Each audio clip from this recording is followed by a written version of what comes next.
జై శ్రీరామ్. శ్రీమాత్రే నమః. శ్రీ గురుభ్యో నమః. 2026 సంవత్సరం ఆషాఢ మాసంలో శుక్లపక్ష ఫలితాలు. శుక్లపక్షం అంటే అమావాస్య తర్వాత మొదలుకొని పాడ్యమి నుంచి పౌర్ణమి వరకు ఉన్న ఈ పక్షం అంతా, ఈ 15 రోజులు కూడా శుక్లపక్షంగా వ్యవహరిస్తాము. ఆషాఢ మాసంలో శుక్లపక్షంలో ఎలాంటి ఫలితాలు ఉండబోతున్నాయి గోచార రీత్యా ద్వాదశ రాశుల వాళ్ళకి, ద్వాదశ లగ్నాల వాళ్ళకి? గోచారంలో గ్రహ గమనాలు మొదటగా మనం పరిశీలిద్దాం. వృషభ రాశిలో మంగళ సంచారం, మిథున రాశిలో వక్రించిన బుధుని సంచారం. వక్రించిన బుధదేవుడు 22వ తారీఖు వరకు వక్ర గమనంలో ఉండి 23వ తారీఖు నుంచి కూడా ఆయన సవ్యగతిలోకి వస్తారు. రవి 16వ తారీఖు వరకు మిథున రాశిలో సంచారం చేస్తూ 17వ తారీఖు నుంచి మిథున రాశి నుంచి కర్కాటక రాశిలోకి కర్కాటక రాశిలోకి ఆయన ప్రవేశిస్తారు. అక్కడే దక్షిణాయన పుణ్యకాలం కూడా ప్రారంభమవుతుంది. గురుదేవుడు దేవగురువైన బృహస్పతి కర్కాటక రాశిలో సంచారము. రెండు గ్రహాలు సింహరాశిలో సంచారం. శుక్ర భగవానుడు, కేతుదేవుడు, వీరిద్దరూ కూడా సింహరాశిలో వారి సంచారం. అలాగే రాహుదేవుడు కుంభరాశిలో ఆయన సంచారము.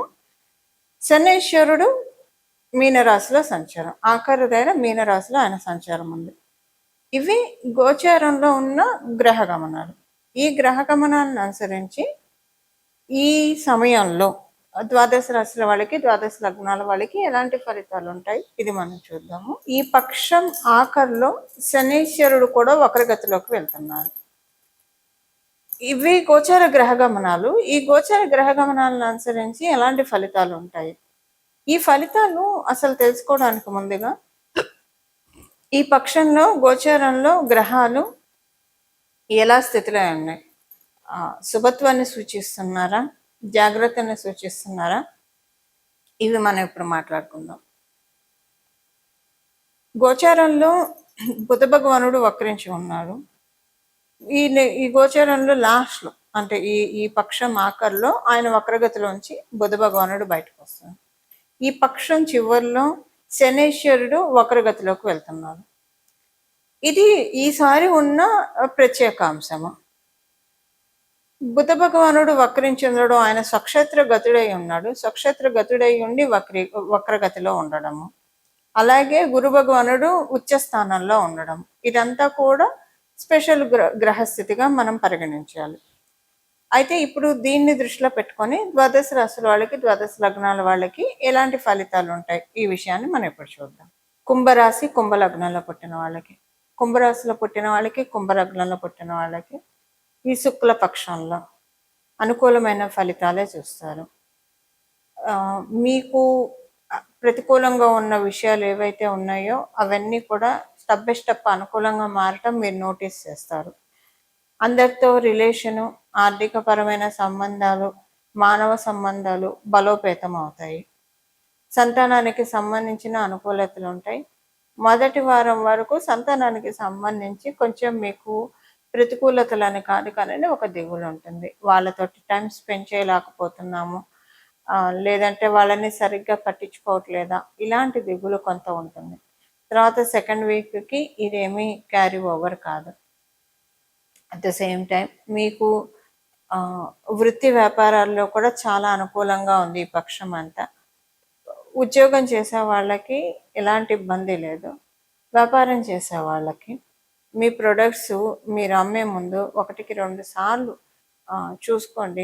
పొరపాటున డ్యామేజ్ పీస్ వెళ్ళడము, ఆ తర్వాత మీకు బ్యాడ్ నేమ్, బ్యాడ్ రెప్యుటేషన్, ఇప్పటివరకు అలాంటిది మీరు చేయకపోయినా ఇప్పుడు చేశారని కాదు, పొరపాటున వెళ్ళడము, దానివల్ల మీకు డ్యామేజ్ అయినట్టు అనిపిస్తుంది. అందువల్ల కొంచెం మీరు చేసే బిజినెస్ చూసుకోండి. మీ ప్రొడక్ట్స్ సెల్ చేసే ముందు ఒకసారి చూసుకోండి, అదొకటి. అలాగే మీ ఇంట్లో ఉన్న వస్తువుల పట్ల కూడా శ్రద్ధ వహించాలి. ఎస్పెషల్లీ ఎలక్ట్రానిక్ ఐటమ్స్ రిపేర్కి వచ్చే ఛాన్స్ ఉంది. సో కొంచెం మీరు చూసుకోవాలి. ఎలక్ట్రానిక్ ఐటమ్స్ వాడేప్పుడు హ్యాండిల్ విత్ కేర్ అంటారు కదా, కొంచెం అది చూసుకోవాలి. లేకపోతే దానివల్ల కొంచెం డబ్బు ఖర్చు అవుతుంది కాబట్టి ఈ విషయంలో జాగ్రత్తగా ఉండాలి. ఉద్యోగస్తులందరికీ కూడా సరిపడా అంటే అంతా బాగుంది, శుభ సమయంగానే ఉంటుంది, శుభకాలంగానే ఉంటుంది.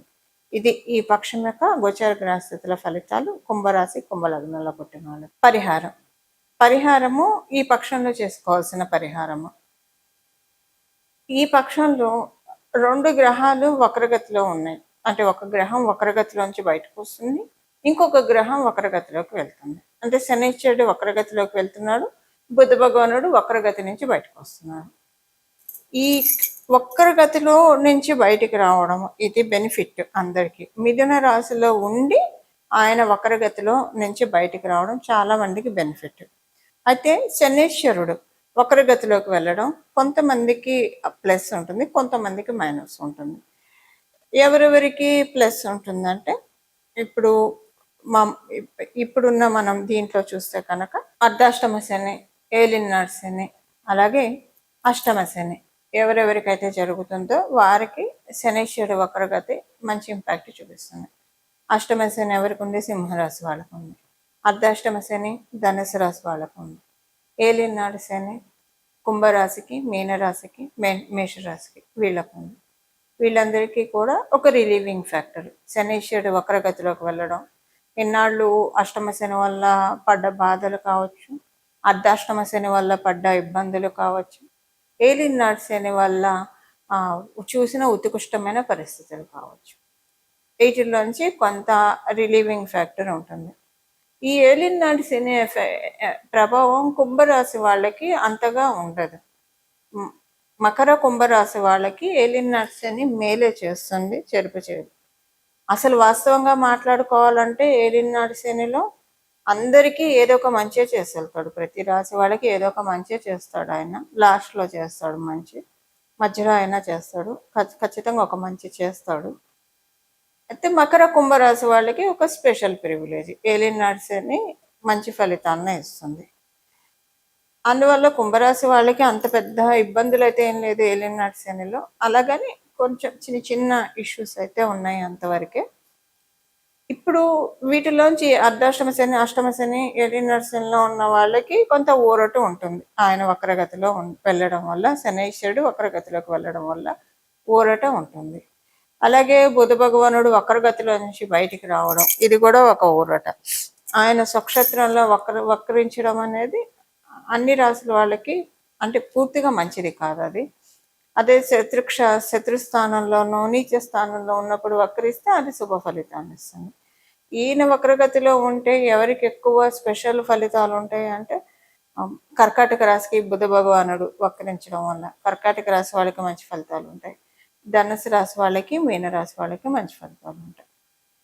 ఇప్పుడు చేసుకోవాల్సిన పరిహారము ఇదేంటంటే, మీరు అంటే మీకు ఒక ఐడియా ఉంటే కనుక ఒక మంత్రాన్ని తీసుకొని ఆ మంత్రాన్ని అనుష్ఠానం చేస్తూ ఇంకొక మంత్రంతో సంపుటీకరణం చేయడం. ఈ ప్రాసెస్ అందరికీ ఐడియా ఉండదు, కొంత కష్టసాధ్యం అవుతుంది. సో దాని బదులు సులువుగా ఉండేది ఒక నామం చెప్తాను, ఈ నామాన్ని జపించండి. ఈ పక్షం ఈ నామాన్ని జపించడం వల్ల చక్కటి మంచి ఫలితాలు వస్తాయి. అమ్మవారిని అయ్యవారిని ఇద్దరిని కలిపి ఆరాధించాలి. ఇద్దరిని కలిపి నామజపం చేయాలి. ఇద్దరిని కలిపి నామజపం చేయాలి. అది పరమశివుడికి, పార్వతికి పరమశివుడికి సంబంధించింది ఒకటి, అలాగే లక్ష్మీ అమ్మవారికి, నారాయణుడికి సంబంధించింది తెలుసుకున్నాం. నమశివాయైచ నమశివాయ, నమశివాయైచ నమశివాయ, నమశివాయైచ నమశివాయ ఇలా జపిస్తే దుర్గా భవానీ శంకర్లను ఏకకాలంలో ధ్యానించినట్లు. లేదా నమో భగవతే దుర్గా భవానీ శంకరాయ, నమో భగవతే దుర్గా భవానీ శంకరాయ, నమో భగవతే దుర్గా భవానీ శంకరాయ ఇదైనా స్మరించవచ్చు. అలాగే నమో భగవతే రమా సత్యదేవాయ, నమో భగవతే రమా సత్యదేవాయ, నమో భగవతే రమా సత్యదేవాయ ఇలాగనే చెప్పచ్చు.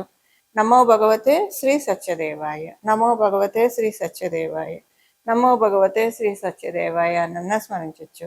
శ్రీనివాస శ్రీనివాస శ్రీనివాస గోవింద శ్రీనివాస గోవింద శ్రీనివాస గోవింద అన్న స్మరించవచ్చు. ఏదైనా మీరు పట్టుకోండి, ఈ నామాన్ని ఈ పక్షం జపించండి.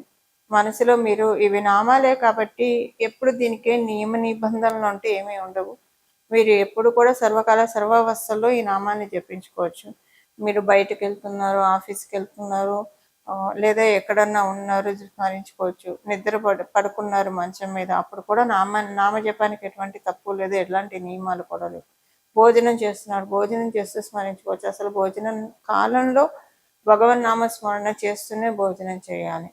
సో వంట చేస్తున్నా, ఏ పని చేస్తున్నా సరే భగవన్ నామస్మరణ చేసుకుంటూ చేస్తే కనుక ఈ పక్షం అంతా కూడా దైవబలం చక్కగా ఉన్న పక్షము. అనుకూలమైన పరిస్థితులు ద్వాదశ రాశుల వాళ్ళే, ద్వాదశ లగ్నాల వాళ్ళకి చూడడానికి అవకాశం కలిగిస్తుంది ఈ పక్షంలో ఉన్న ఫలితాలు ఈ నామజపం ద్వారా.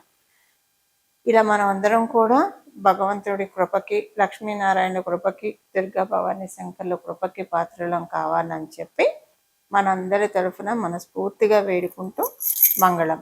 నమో భగవతే వాసుదేవాయ.